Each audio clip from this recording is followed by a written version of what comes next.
নমস্কার বন্ধুরা, আজ আমি আলু পোস্ত রান্না করব। তাই প্রথমে সর্ষের তেল দিয়ে দিলাম কড়াতে, এরপরে কালো জিরে দিলাম, কাঁচা লঙ্কাও দিলাম। আপনারা শুকনো লঙ্কা দেবেন, তাহলে ভালো লাগবে।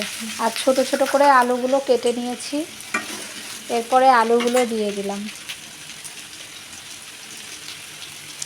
আমি একটু হলুদ দিলাম, লবণ দিলাম। হলুদ না দিয়েও করতে পারেন।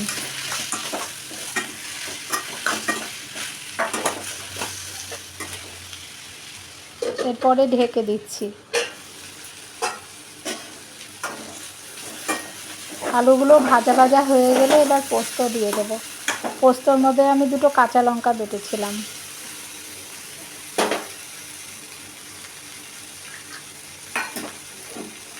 একটু জলও দিয়ে দেবো, কারণ একটু মাখা মাখা হবে।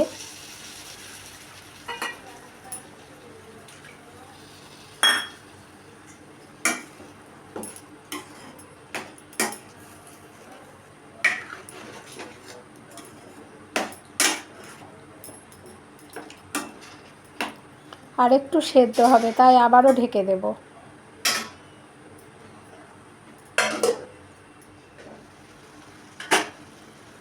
সেদ্ধ হয়ে গেছে।